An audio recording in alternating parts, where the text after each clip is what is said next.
بعد فاعوذ باللہ من الشیطان الرجیم بسم اللہ الرحمن الرحیم ان الذین قالوا ربنا اللہ ثم استقاموا تتنزل علیہم الملائکہ الا تخافوا ولا تحزنوا وابشروا بالجنة التي كنتم توعدون فی الحیات الدنیا وفی الآخرہ وَلَكُمْ فِيهَا مَا تَشْتَهِي أَنفُسُكُمْ وَلَكُمْ فِيهَا مَا تَدَّعُونَ نُزُلًا مِّن غَفُورٍ رَحِيمٍ آمنت باللہ صدق اللہ العظیم اللہم نور قلوبنا بالقرآن وزین اخلاقنا بالقرآن وادخلنا الجنة بالقرآن ونجنا من النار بالقرآن قال اللہ تعالی فی عظمت حبیبہ ان اللہ وملائکتہ یصلون علی النبی یا ایہا الذین آمنوا صلوا علیہ وسلموا تسلیما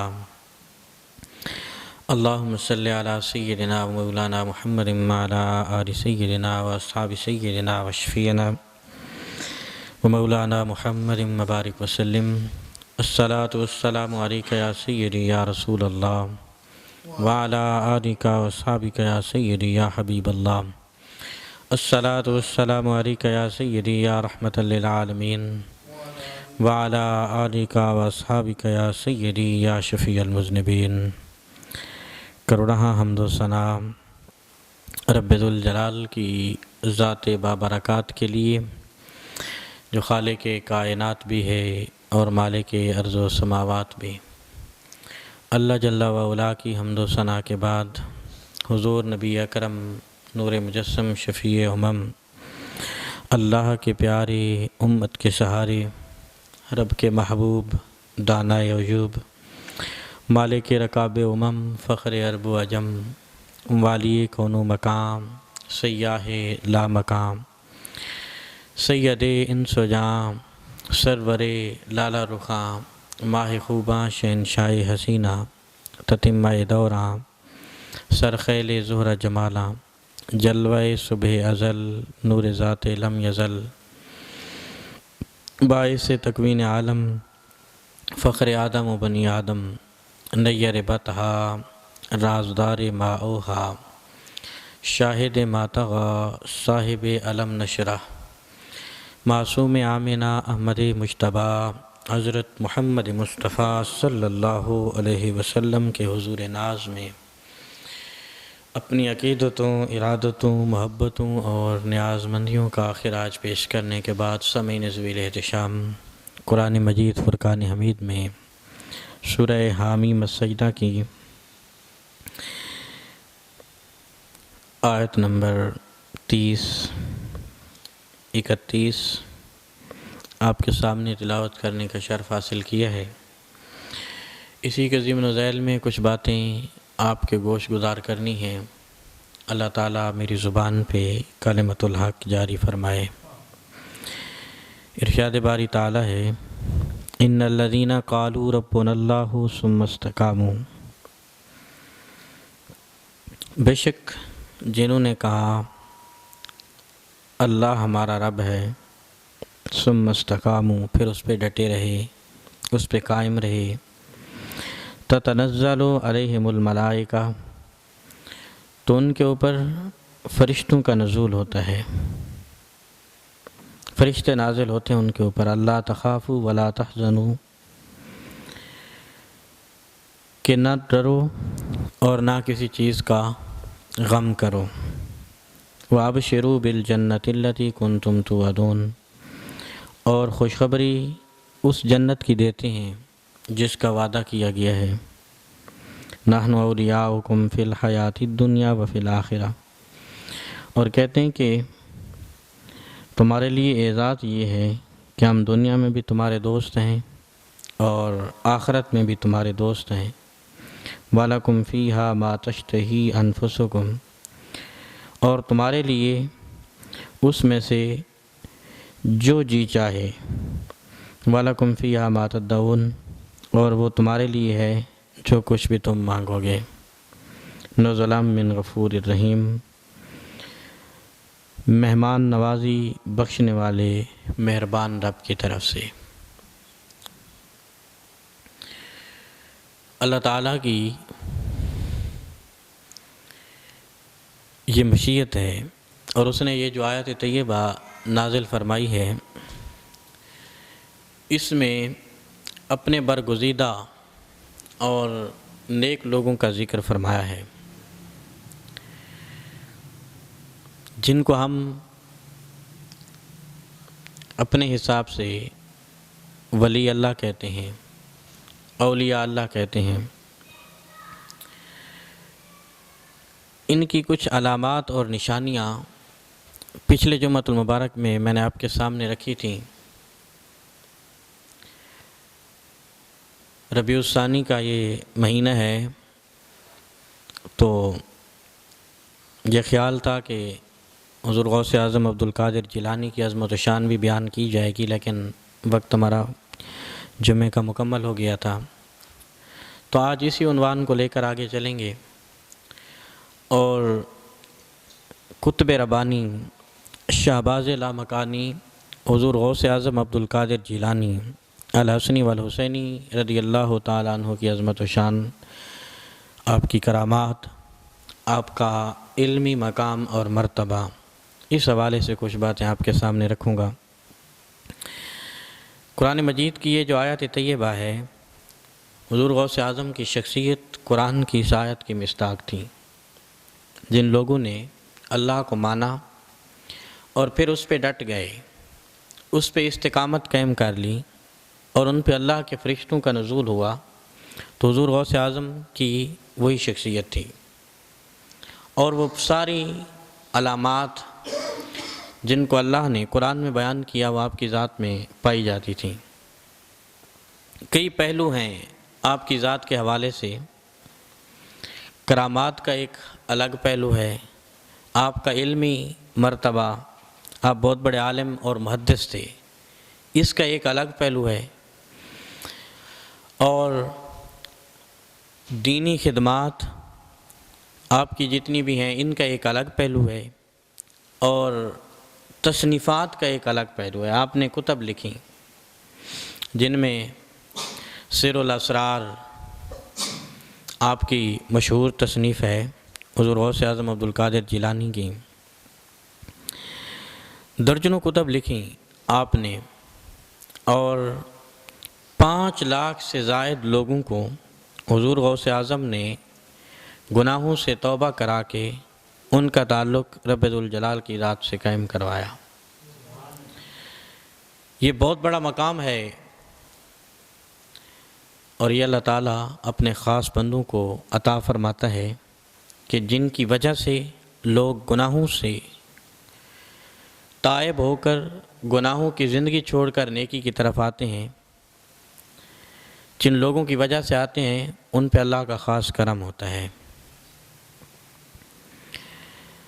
وہ جو سوال حسنین کریمین نے سیدۃ النساء فاطمہ الزہرا سے پوچھا تھا کہ اماں جان ہمیں یہ بتاؤ کہ عورت کا معنی کیا ہے۔ سیدۃ النساء عبادت کر رہی تھیں، حسنین کریمین بچپن تھا، دونوں گئے اور اپنی والدہ ماجدہ سے عرض گزار ہوئے، کہنے لگے کہ ہمیں عورت کا معنی بتائیں، عورت کا معنی کیا ہے۔ تو حضرت سیدۃ النساء نے جواب ارشاد فرمایا کہ اے میرے بیٹو، عورت کا معنی ہوتا ہے پردہ، اور اگر میرے الفاظ میں میری زبانی عورت کا معنی جاننا چاہو تو پھر عورت کا معنی یہ ہوتا ہے کہ جس نے کبھی کسی غیر محرم کو نہ دیکھا ہو اور کسی غیر محرم نے کبھی اس کو نہ دیکھا ہو، میری زبانی عورت کا یہ معنی ہے۔ اور حضور غوث اعظم عبدالقادر جیلانی کہ جب ہم سوانح اور سیرت کو پڑھتے ہیں تو آپ کے والدین میں یہ چیز ہمیں ملتی ہے۔ مقام اور مرتبہ بعض اوقات والدین کی وجہ سے بھی ہوتا ہے، وہ اگر برگزیدہ ہوں، متقی ہوں، پرہیزگار ہوں۔ حضرت ابو صالح جنگی دوست علیہ الرحمہ آپ کے والد ماجد تھے، دریا کے کنارے چل رہے تھے تو کیا دیکھتے ہیں کہ دریا میں ایک سیب تیرتا ہوا آ رہا تھا۔ بڑا مشہور واقعہ ہے، آپ کی شخصیت اور ذات کے حوالے سے علماء اس کو بیان کرتے ہیں۔ آج چونکہ یہ ذکر چلا تو تازگی ایمان کے لیے اس کو میں ضرور عرض کرنا چاہوں گا۔ تو آپ نے وہ سیب اٹھایا، بھوک لگی تھی آپ کو، آپ نے وہ سیب اٹھایا اور کھا لیا۔ جب سیب کھا چکے پھر دل میں یہ خیال پیدا ہوا کہ نہ جانے کس کا یہ سیب تھا جو دریا میں بہتا ہوا آ رہا تھا، میں نے کھا لیا ہے اور یہ میرے اوپر جائز نہیں تھا، لگتا ہے یہ اللہ کی ناراضگی کا سبب بنے گا۔ یعنی یہ تقویٰ کا عالم ہے۔ اب دریا میں، نہر میں کوئی چیز بہتی آ رہی ہو تو اس کو اٹھا لینے میں کوئی حرج نہیں ہے، لیکن ان کے تقویٰ کا یہ عالم کہ دل میں ایک خوف سا پیدا ہو گیا کہ وہ سیب تو میں نے اٹھا لیا ہے، کہیں ایسا نہ ہو کہ اس سیب کی وجہ سے کل اللہ کی بارگاہ میں مجھ سے سوال جواب ہو جائے۔ تو آپ نے اس طرف سفر کرنا شروع کیا جہاں سے سیب بہتا ہوا آ رہا تھا، اس ارادے اور نیت سے کہ ہو سکتا ہے کوئی رستہ اس سے معاف کرا لیا جائے۔ چلتے چلتے ایک مقام پہ پہنچے، سیب کے ایک باغ، سیب معاف کرانے کے لیے آیا ہوں۔ تو آگے وہ بھی اللہ کے برگزیدہ بندے تھے، متقی انسان تھے، وہ سمجھ گئے کہ دریا میں بہتا ہوا ایک سیب اٹھایا، کھایا اور پھر فکر لگ گئی معاف کرانے کے لیے آ گئے، یہ بھی کوئی عام نہیں ہے، بڑے ہی متقی ہیں، پرہیزگار ہیں۔ وہ سمجھ گئے، انہوں نے کہا کہ دل میں ایک فیصلہ کیا کہ کچھ دن ان کو اپنے پاس رکھا جائے تاکہ ان کی ذات کے بارے میں معلوم ہو سکے کہ یہ کس مزاج کے شخص ہیں۔ انہوں نے کہا کہ 1 مہینہ اس باغ کی رکھوالی کرنی پڑے گی، 1 مہینہ اس کو پانی دینا پڑے گا، اس کی دیکھ بھال کے بعد پھر آپ کو سیب معاف کیا جائے گا۔ یعنی بہت بڑی شرط رکھ دی، چونکہ سیب کھا چکے تھے تو اس کے بغیر کوئی چارہ نہیں تھا، تو آپ نے اس شرط کو قبول کر لیا۔ اور پھر پورا 1 مہینہ آپ نے اس باغ کی رکھوالی کی، پانی دیا، دیکھ بھال کرتے رہے، رات کو عبادت کرتے تھے، دن کو روزہ رکھا وہاں پہ بھی۔ تو باغ کا مالک یہ سارا منظر دیکھتا رہا، وہ سمجھ گیا کہ یہ شخص بڑا ہی اللہ کا کوئی نیک ہے۔ تو جب مہینہ پورا ہو گیا پھر آپ اس کے پاس گئے کہ 1 مہینہ پورا ہو گیا، آپ کی شرط پوری ہو گئی، اب آپ مجھے اجازت دیں۔ تو اس نے کہا کہ ابھی ایک شرط اور رکھی ہے میں نے آپ کے لیے، آپ کو معافی بعد میں ملے گی۔ تو حضرت شیخ ابو صالح نے فرمایا کہ کون سی شرط؟ تو مالک کہنے لگا کہ میری ایک بیٹی ہے جو آنکھوں سے نابینا ہے اور زبان سے گونگی ہے، پاؤں سے لنگڑی ہے، اس کے ساتھ نکاح کرنا ہوگا، اس کے بعد آپ کو معافی مل سکتی ہے، وہ سیب بعد میں آپ کو معاف کروں گا، یہ شرط بھی آپ کو پوری کرنی پڑے گی۔ تو آپ نے فرمایا کہ یہ دنیا کی آزمائش ہے، یہ تو ختم ہو جائے گی، یہ وقت تو گزر جائے گا، کل اللہ کی بارگاہ میں معاملہ بڑا سخت ہونا ہے، کوئی بات نہیں، یہ دنیا کی مشکل اٹھا لیتے ہیں۔ آپ نے فرمایا کہ مجھے آپ کی یہ شرط بھی منظور ہے، میں اس کو بھی پورا کرنے کے لیے تیار ہوں۔ تو انہوں نے کہا کہ ٹھیک ہے، آپ کو کچھ دن یہاں پہ ٹھہرایا جائے گا، نکاح ہوگا، اس کے بعد پھر آپ کو اجازت ہوگی، پھر آپ اپنے گھر جانا چاہیں، جہاں مرضی جانا چاہیں۔ تو پھر ایسا ہی ہوا، نکاح کیا گیا، ایک الگ کمرہ دیا گیا۔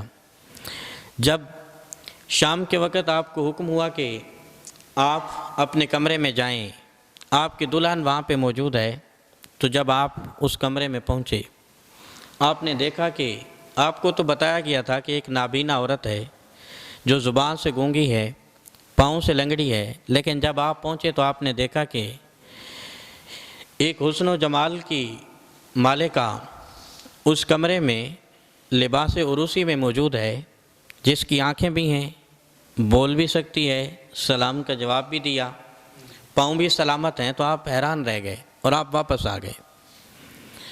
آپ آئے اور آپ نے کہا کہ ایک گناہ معاف کرانے کے لیے آیا تھا، لگ رہا ہے کہ کہیں مجھ سے دوسرا گناہ نہ ہو جائے۔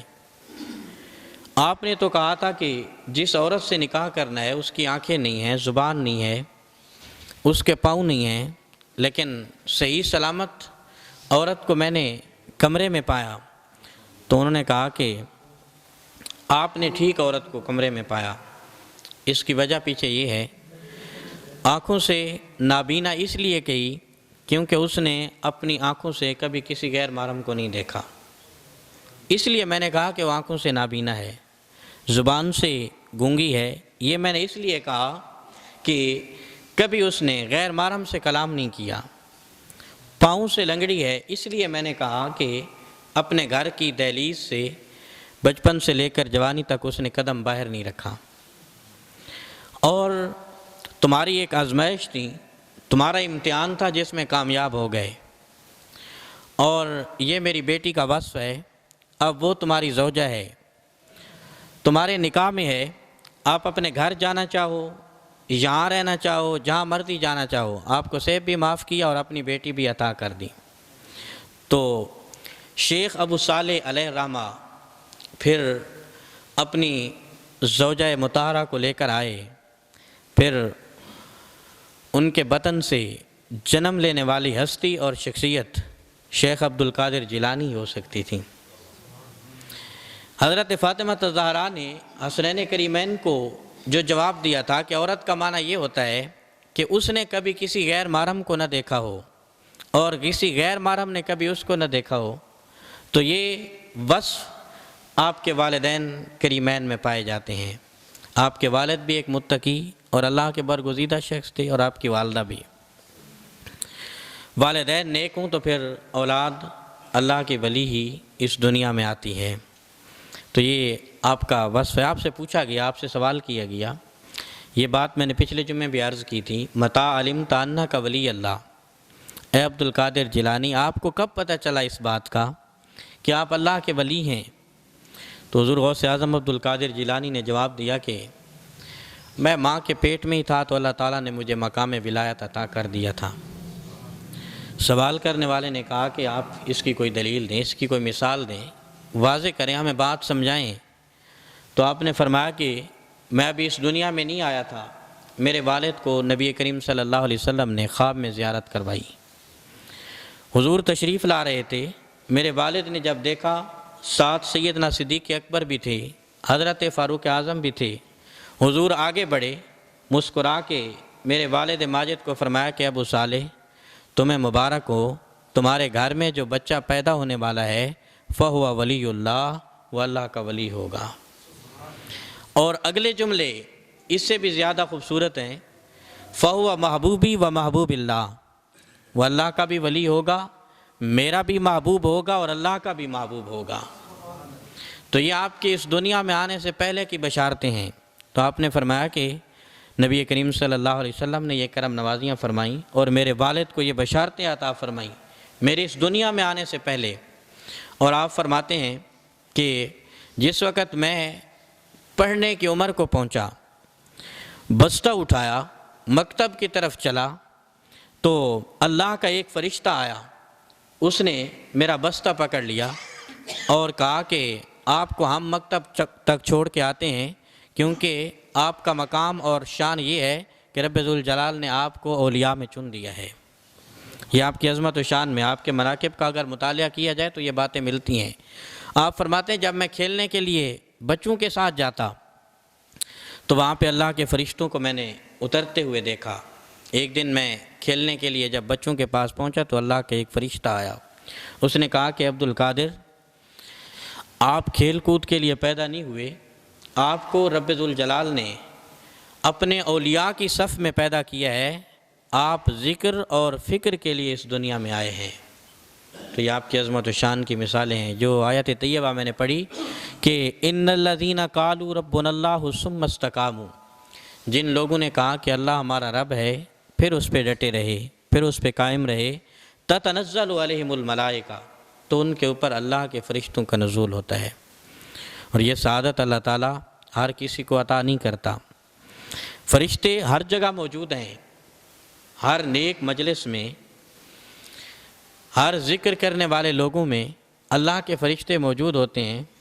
ہر کوئی دیکھ نہیں پاتا، ہر کوئی ان سے ہم کلام نہیں ہو سکتا۔ یہ اللہ کے وہ مقرب ہی ہوتے ہیں، اللہ تعالیٰ جن کو یہ سعادت اور جن کو یہ مقام اور مرتبہ عطا فرماتا ہے۔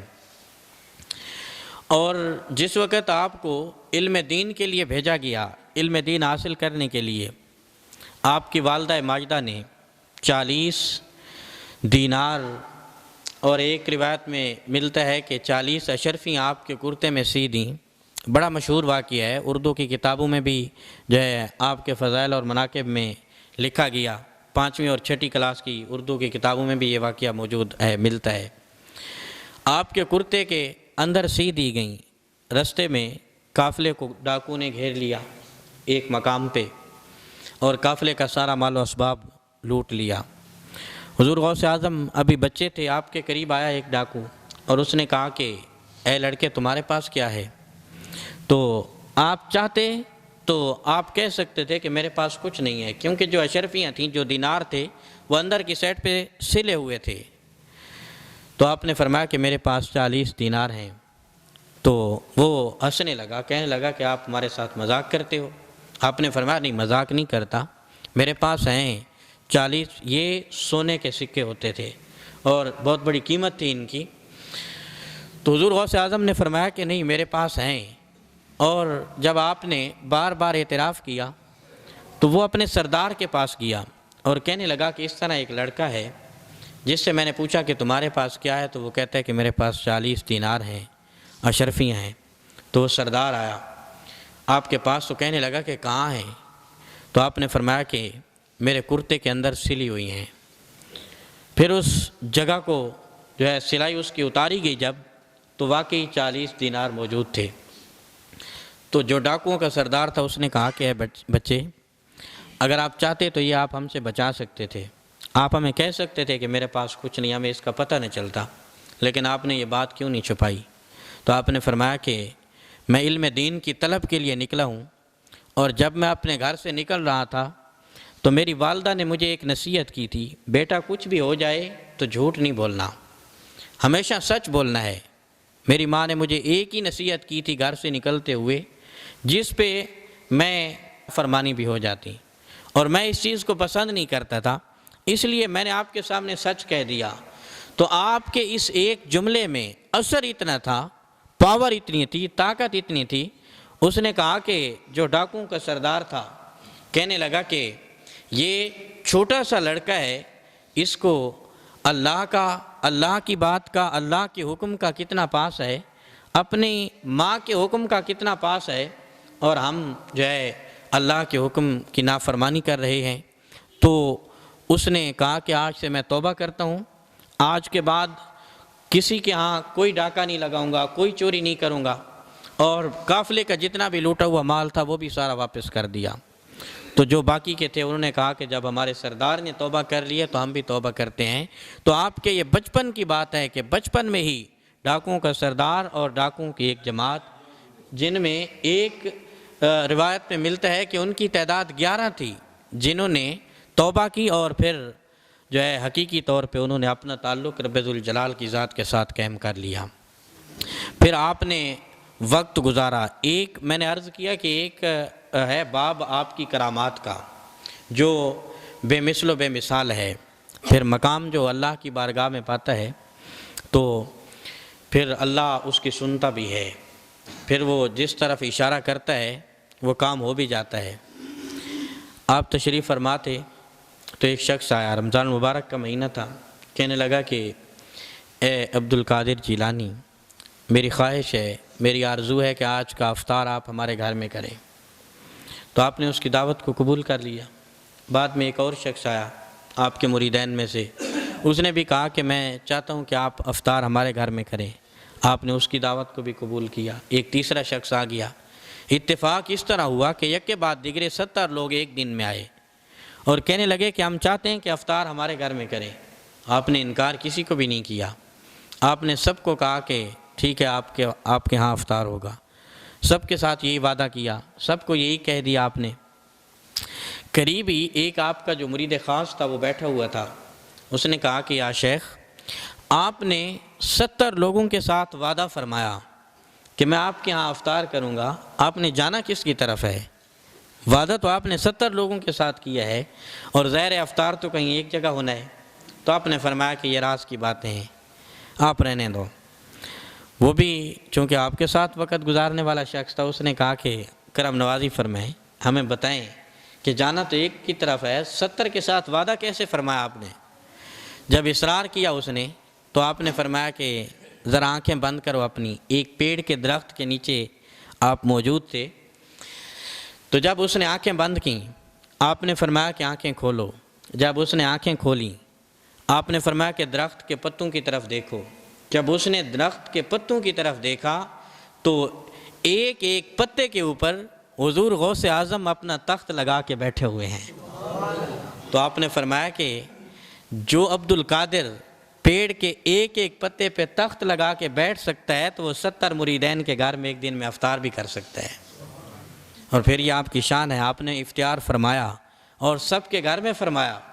اگلے دن جب آپ کی محفل لگی، مجلس واعظ ہفتے میں 3 دن آپ منعقد کرتے تھے، ظہر سے عصر تک اور فجر سے لے کر ظہر تک آپ جو ہے بچوں کو علم دین پڑھاتے، حدیث کا علم، فقہ کا علم۔ اگلے دن جب محفل لگی، ہزارہ لوگ آپ کی خدمت میں بیٹھا کرتے تھے اور آپ کے پاس فیض یاب ہوتے۔ تو اب ایسی شخصیت اگر کسی کے ہاں کسی کے گھر میں چلی جائے تو یہ بہت بڑی بات ہے، یہ سعادت کی بات ہے۔ ایک نے بڑے فخر سے کہا کہ یہ میری خوش قسمتی ہے، یہ میرے مقدر کہ آج شیخ عبد القادر جیلانی میرے گھر میں آئے۔ دوسرے نے کہا کہ نہیں، آپ نے غلط کہا، وہ میرے گھر میں آئے۔ وہ جو تیسرے بیٹھے تھے انہوں نے کہا کہ میرے گھر میں آئے۔ اسی طرح وہ تمام لوگ موجود تھے، سب کے سب کہنے لگے کہ ہمارے گھر میں آئے۔ تو بیٹے نے کہا کہ اب آپ سارے اس بات کا دعویٰ کر رہے ہو، لیکن ہمارے والد ماجد نے تو افطار اپنے گھر میں ہی فرمایا ہے۔ تو یہ آپ کی شان ہے، آپ کا یہ مقام اور مرتبہ ہے۔ تو حضور غوث اعظم نے فرمایا کہ ان میں سے غلط کوئی بھی نہیں کہہ رہا، یہ جو 70 لوگ ہیں ان کے گھر بھی میں نے افطار کیا ہے اور اپنے گھر میں بھی میں نے افطار فرمایا ہے۔ تو یہ اللہ تعالیٰ نے اپنے خاص بندوں کو، اپنے مقرب بندوں کو یہ طاقتیں عطا کی ہوتی ہیں۔ آپ مسجد سے نکلے نا حضور غوث اعظم عبد القادر جیلانی، تو آپ نے اپنا نالین اتارا، جوتا اتارا اور ایسے فضا میں لہرایا، تو دیکھنے والوں نے دیکھا کہ جوتا غائب ہو گیا، اب نظر نہیں آیا۔ پھینکا تو ہے آپ نے فضا میں لیکن نظر نہیں آ رہا، غائب ہو گیا ہے۔ تو خاموش ہو گئے، وقت گزرتا چلا گیا، پورا 1 مہینہ اس بات کو گزر گیا۔ 1 ماہ بعد ایک قافلہ آیا، آپ موجود تھے مسجد میں، اپنی مسجد میں جہاں آپ درس و تدریس کے فرائض سر انجام دیتے تھے۔ تو قافلے والوں نے کچھ ہدیے پیش کیے اور ایک ریشمی کپڑے میں وہی آپ کا نالین لپٹا ہوا تھا جو 1 مہینہ پہلے آپ نے فضا میں لہرایا تھا، جو غائب ہو گیا تھا، وہ بھی آپ کو پیش کر دیا۔ تو جو پاس بیٹھنے والے لوگ تھے، چونکہ یہ بات ان کے علم میں تھی، تو انہوں نے قافلے والوں سے دریافت کیا کہ آپ عجم سے آئے ہو۔ یہ قافلہ عجم سے آیا تھا اور یہ قافلہ 1 ماہ کا سفر طے کر کے، یعنی 1 ماہ کی مسافت طے کر کے آیا تھا۔ انہوں نے کہا کہ آپ عجم سے آئے ہو اور یہ حضور شیخ عبد القادر جیلانی کا جوتا بھی آپ کے پاس ہے، اس کی وجہ ہمیں سمجھ میں نہیں آئی۔ تو قافلے والوں نے کہا کہ جس وقت ہم اپنے شہر سے نکلے، ہم نے ارادہ کیا بغداد آنے کا۔ جب ہم اپنے شہر سے نکلے، آبادی سے دور آئے تو ہمارے قافلے کو رستے میں ڈاکوؤں نے گھیر لیا۔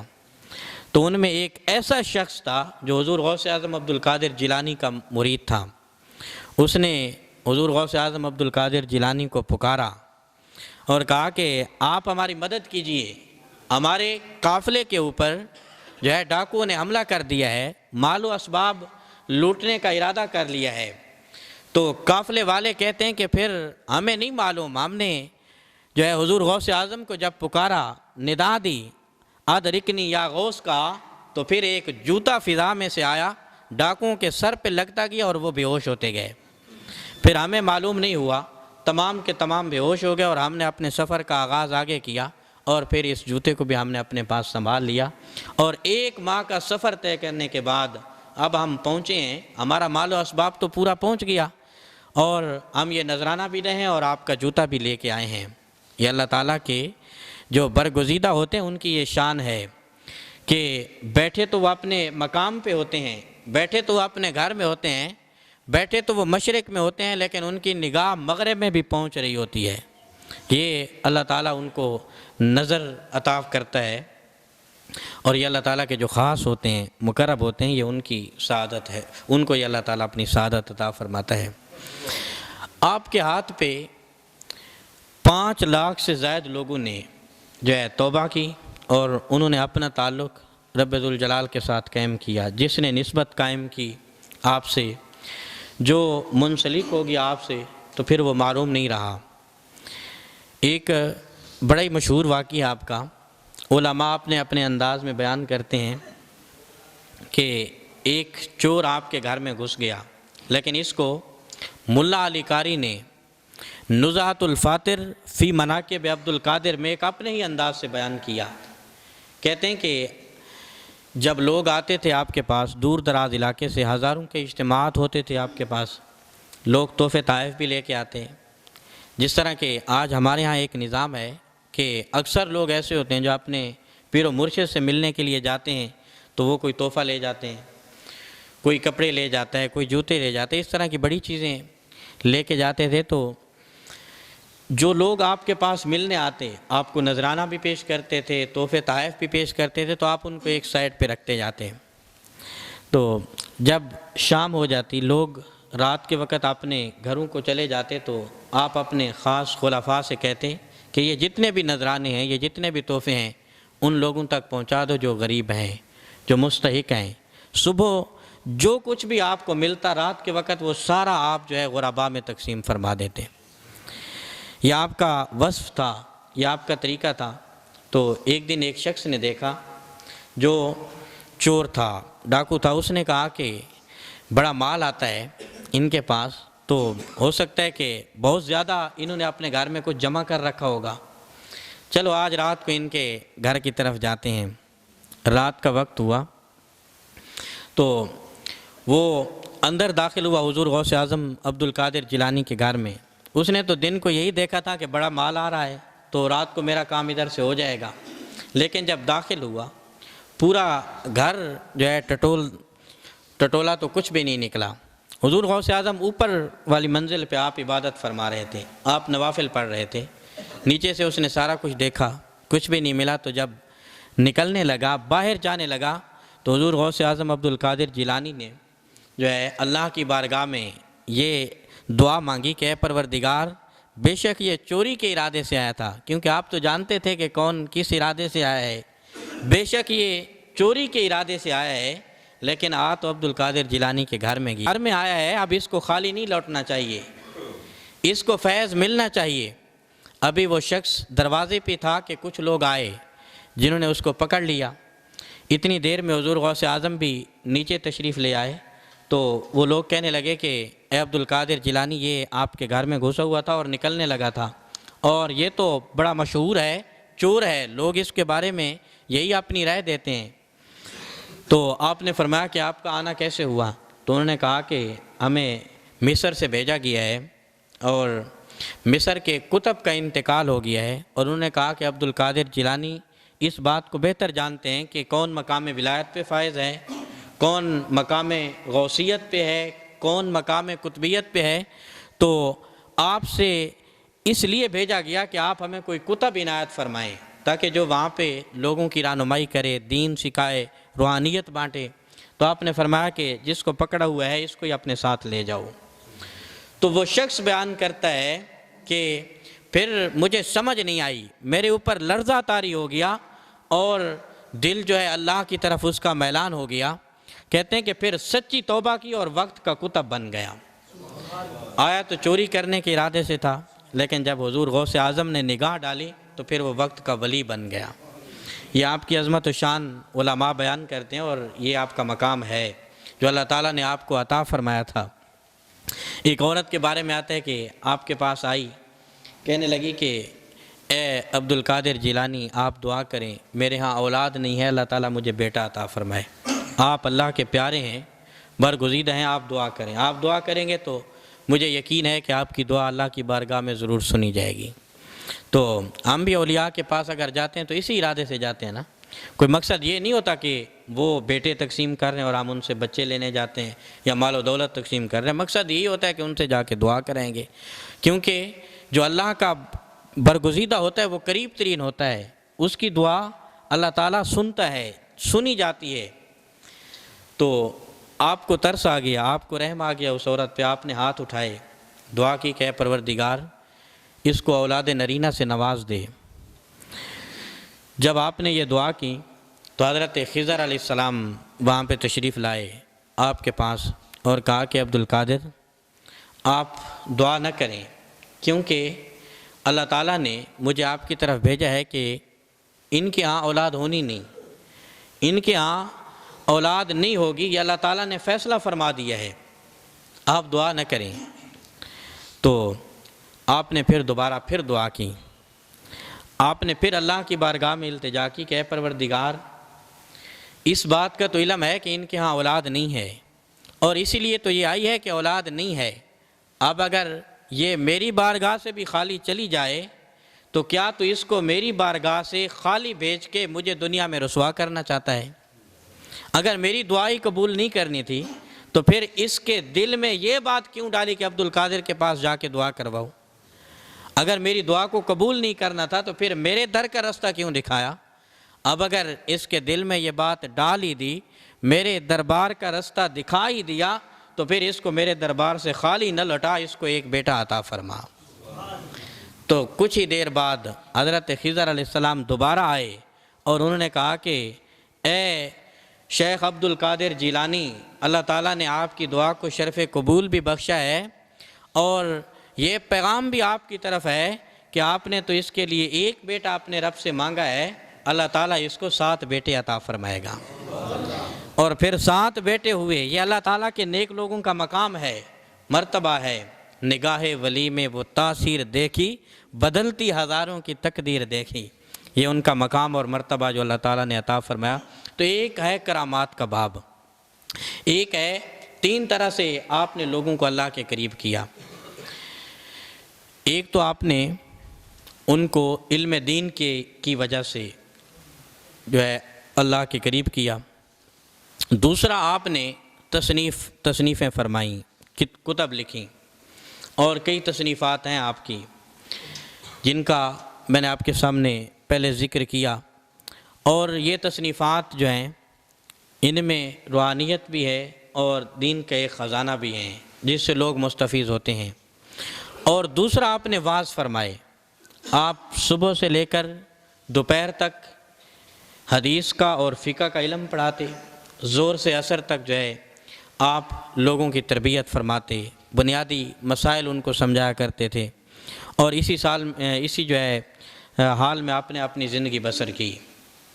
اور آپ کے بارے میں یہ بھی ملتا ہے کہ حضور غوث اعظم عبد القادر جیلانی نے پورے 15 سال جو ہے روزانہ، یہ معمول تھا کہ پورے 15 سال روزانہ رات کو عشاء کی نماز ادا کرنے کے بعد آپ قرآن مجید کی تلاوت شروع فرماتے، الحم سے شروع کرتے اور فجر کی نماز سے پہلے پورا قرآن ختم کر لیتے، اور 1 دن نہیں، 2 دن نہیں، پورے 15 سال، اور ناغہ 1 دن بھی نہیں ہوا۔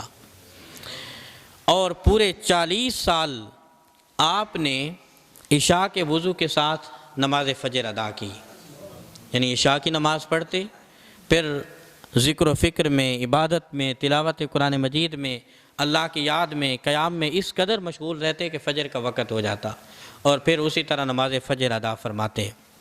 تو یہ آپ کو مقام اور مرتبہ اللہ تعالیٰ نے ایسے نہیں دیا، یہ آپ کی محنت تھی، اس کے پیچھے آپ کی انتک کوشش تھی، اور آپ نے اللہ کو منایا، اللہ کو راضی کیا۔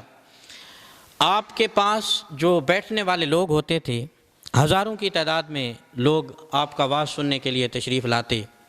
اس وقت یہ مائک سپیکر وغیرہ تو نہیں ہوتے تھے، تو آپ کے بارے میں جو باتیں جو ہے کتب تاریخ میں ملتی ہیں اور آپ کی سوانح اور سیرت میں ملتی ہیں کہ جب آپ وعظ فرماتے تھے تو جس طرح آپ کی بات سامنے بیٹھا ہوا شخص سنتا تھا، سب سے آخر والا شخص بھی اسی طرح آپ کی آواز سنتا تھا۔ 3-3 4-4 ہزار تک جو ہے روایات میں ملتا ہے کہ لوگ آپ کے پاس بیٹھ کے جو ہے واعظ و نصیحت آپ کا سنتے، اور پھر جو آپ کے پاس آ جاتا، آپ کے پاس بیٹھ جاتا اور علم کا کوئی گوشہ آپ سے سیکھ لیتا، پھر اس کو کہیں دوسری جگہ مزہ نہیں آتا تھا کسی دوسرے کے پاس بیٹھنے کا۔ یہ آپ کا وصف تھا، یہ آپ کا خاصہ تھا۔ آپ کے ایک مرید تھے جنہوں نے سالہ سال آپ کی خدمت میں بیٹھ کے آپ سے دین سیکھا، روحانیت حاصل کی، حدیث کا علم سیکھا۔ کہتے ہیں کہ پھر ایک وقت آیا کہ بصرہ کی طرف جو ہے جانا پڑ گیا، تو ایک شوق تھا دین سیکھنے کا، تو وہاں کے بصرہ کے محدث کے پاس میں گیا، ان کے پاس کچھ دن جاتا رہا علم حدیث حاصل کرنے کے لیے، لیکن جو لطف اور مزہ عبد القادر جیلانی کی مجلس میں تھا وہ مزہ کہیں اور نہیں تھا۔ کہتے ہیں کہ پھر چند ہی دن گزرنے کے بعد میں نے کہا کہ میرے اوپر جو کیفیت طاری ہو جاتی تھی حضور غوث اعظم عبد القادر جیلانی کے پاس بیٹھ کے، وہ آپ کے پاس بیٹھ کے نہیں ملتی۔ ہوتا ہے نا، کسی جو باعمل اور نیک لوگ ہوتے ہیں ان کی گفتگو میں اثر ہوتا ہے، اور ایک پاور ہوتی ہے، ایک روحانی پاور ہوتی ہے ان کی گفتگو میں۔ کہتے ہیں کہ وہ چیز مجھے آپ کے پاس نہیں مل رہی، اس لیے میں دوبارہ بغداد کا رخ کروں گا۔ تو جب آپ واپس آئے، آپ نے کہا کہ ان کے پاس مجھے علم دین سیکھنے کا مزہ نہیں آیا، تو حضور غوث اعظم عبد القادر جیلانی نے فرمایا کہ آج یہ بات کی ہے، آئندہ میرے پاس بیٹھ کے یہ بات نہ کرنا۔ ہر کسی کا ایک اپنا اپنا مقام ہوتا ہے، ہر کسی کا ایک اپنا اپنا انداز ہوتا ہے۔ آج کل تو ایک ہمارا رویہ اور انداز یہ بھی بن چکا ہے کہ ایک پیر کے پاس بیٹھیں تو وہ دوسرے پیر کی غیبت کرے گا، برائی کرے گا، اپنے ماننے والوں کو، اپنے پاس بیٹھنے والوں کو روکے گا کہ اس کے پاس نہیں جانا، وہاں پہ نہیں جانا، ادھر جانے کی ضرورت نہیں ہے۔ تو حضور غوث اعظم نے فرمایا کہ ہر کسی کا اپنا اپنا انداز ہوتا ہے، میرے پاس آؤ گے تو میرا ایک اپنا انداز ہے، دوسرے کے پاس جاؤ گے تو اس کا ایک اپنا انداز ہے۔ تو یہاں پہ جو ہے ہر کسی کے ساتھ محبت کرنی ہے، جس نے بھی اپنا تعلق اللہ سے قائم کر لیا، اور جو بھی اللہ کے دین کی طرف بلاتا ہے سارے درست ہیں اور سب کا طریقہ کار ٹھیک ہے۔ آپ نے اس طرف بھی رہنمائی فرمائی۔ حضرت شیخ بو علی ہیتی علیہ الرحمہ یہ ایک بزرگ گزرے ہیں، اور حضور غوث اعظم عبد القادر جیلانی کے شاگردوں میں ان کا شمار ہوتا ہے۔ کہتے ہیں کہ میں نے عمر کے 46 سال گناہوں میں گزار دیے، اور 46 سال تک میں نے نماز کی طرف، ذکر و اذکار کی طرف، قرآن کی طرف میرا کوئی دھیان نہیں تھا۔ 40 سال کا عرصہ گزر گیا، لوگ مجھے کہتے، واعظ کرنے والے کہتے کہ نماز پڑھا کرو، قرآن پڑھا کرو، دین کو سمجھو، لیکن اس طرف دھیان ہی نہیں تھا۔ کہتے ہیں ایک دن گزر رہا تھا تو بغداد میں عبد القادر جیلانی کی مجلس منعقد تھی، وہاں پہ پھر کچھ دیر میں نے کہا چلو دیکھتے ہیں کہ یہ کون سا پیغام دیتے ہیں، یہ کون سی بات کرتے ہیں۔ کہتے ہیں کہ بیٹھ گیا، جب بیٹھا تو حضور غوث اعظم واعظ فرما رہے تھے، اور آپ اپنے واعظ میں یہ کہہ رہے تھے کہ رب ذوالجلال عطا کرتا ہے، لیکن جب بھی عطا کرتا ہے تو حضور کے صدقے ہی عطا کرتا ہے، اور جب بھی مانگا کرو اللہ سے تو حضور کے صدقے سے مانگا کرو۔ یہ بات کہہ رہے تھے۔ حضرت بو علی ہیتی علیہ الرحمہ فرماتے ہیں کہ پھر جو ہے یہ بات دل کو ایسی لگی کہ دل کی دنیا ہی بدل گئی، پھر ایک رجحان سا پیدا ہو گیا دین کی طرف، اور میں نے یہ فیصلہ کر لیا کہ اب گھر نہیں جاؤں گا، اب دین بھی سیکھنا ہے، حدیث کا علم بھی سیکھنا ہے، اور اپنی زندگی کا باقی حصہ حضور غوث اعظم عبد القادر جیلانی کے دربار میں گزارنا ہے۔ کہتے ہیں پھر یہ دل نے گواہی دے دی، بس یہ بات ٹکرا گئی، ہوتی ہے نا کوئی نہ کوئی بات اثر کر جاتی ہے دل پہ۔ کہتے ہیں کہ کئی سال گزر گئے، 15 سال کا عرصہ گزر گیا حضور غوث اعظم کی خدمت میں رہتے ہوئے۔ ایک دوست ملنے آیا، اس نے کہا کہ گھر بھی چھوڑ دیا، دوست بھی چھوڑ دیے، القادر جیلانی کے پاس رہنے لگے ہو، یہ بتاؤ کہ 15 سال کے عرصے میں حضور غوث اعظم کے پاس سے تمہیں کیا ملا، ادھر کیا حاصل کیا تم نے، اپنی زندگی کے 15 سال لگا دیے۔ تو کہتا ہے کہ اور تو میں آپ کو کچھ نہیں بتانا چاہتا، وہ کسی نے کہا تھا نا کہ جو محرم راز حقیقت دے اور راز حقیقت کھول دے نہیں، جنہ ویکھیا نہیں ہو کرن گلاں، جنہ ویکھ لیا ہو، کہا کہ بس اللہ سے میرا ایک تعلق قائم ہو گیا ہے، نماز پڑھ لیتا ہوں، قرآن پڑھ لیتا ہوں، اب اس سے بڑی سعادت میرے لیے اور کوئی نہیں، اور دنیا کی زندگی میں اس سے بڑھ کر بھی کوئی چیز ہے۔ وہ شخص چلا گیا۔ کہتے ہیں کہ پھر مجلس واعظ منعقد ہوئی، حضور غوث اعظم نے واعظ فرمایا کچھ دیر۔ کہتے ہیں کہ جب واعظ ختم ہوا، دعا ہوئی، میں مسجد میں بیٹھا ہوا تھا، ٹیک لگا کے تو ادھر ہی مجھے اونگ آ گئی، میری آنکھ بند ہوئی، بس میری آنکھ بند ہوئی لیکن دل کی آنکھ کھل گئی۔ کیا دیکھتا ہوں کہ حضور تشریف لے آئے۔ نبی کریم صلی اللہ علیہ وسلم نے فرمایا کہ اے ابو علی ہی تھی، آج کے بعد اگر کوئی تم سے پوچھے کہ عبد القادر جیلانی کے پاس آ کے تمہیں کیا ملا، تو اس کو کہہ دینا کہ عبد القادر جیلانی کے پاس آنے کے بعد مجھے نبی کریم صلی اللہ علیہ وسلم کا دیدار مل گیا۔ اور یہ آپ کے بارے میں آتا ہے کہ آپ اپنی مجلس میں بیٹھے بیٹھے کئی لوگوں کو حضور کا دیدار کروا دیا کرتے تھے۔ یہ آپ کی شخصیت ہے، یہ آپ کا جو ہے وصف ہے۔ کہتے ہیں کہ بس اتنی بات کہی حضور نے، حضور جب تشریف لے گیا تو آنکھ کھلی، کیا دیکھتا ہوں کہ عبد القادر جیلانی سامنے کھڑے ہوئے ہیں، ہاتھ باندھے ہوئے ہیں، درود پڑھ رہے ہیں۔ کہتے ہیں میں سمجھ گیا، میں آنکھ بند کیے ہوئے حضور کو دیکھ رہا تھا اور عبد القادر جیلانی جاگتے ہوئے حضور کو دیکھ رہے تھے۔ کہتے ہیں پھر سمجھ آ گئی اس چیز کی، پتہ چل گیا اس چیز کا۔ پھر مسکرائے، میرے کچھ بولنے سے پہلے کہا کہ ابو علی ہیتی، جب تک میری زندگی ہے، جب تک میں حیات ہوں، میری زندگی میں یہ بات کسی کو نہیں کرنی، یہ بات کسی کو نہیں بتانی۔ جب میں پردہ کر جاؤں، اس دنیا سے رخصت ہو جاؤں، تو پھر بے شک اس بات کا تذکرہ کرنا۔ تو آپ نے، آپ کی ایک تو کرامات کا باپ ہے، آپ کی علمی خدمات بھی ہیں، آپ بہت بڑے محدث تھے، آپ صرف پیر نہیں تھے، محدث تھے۔ آپ نے جو ہے محدثین میں ایک نمایاں نام ہے آپ کا، آپ نے دین کی تبلیغ بھی فرمائی اور 5 لاکھ لوگوں کو تقریباً آپ نے توبہ کرا کے اللہ کی طرف ان کا تعلق قائم کرایا۔ آپ نے کتب بھی لکھی، آپ نے واعظ بھی کیے اور آپ نے روحانیت بھی تقسیم کی۔ دعا کہ رب ذوالجلال ہمیں ایسے نفوس قدسیہ کی سچی محبت عطا فرمائے۔ وما علینا الا البلاغ۔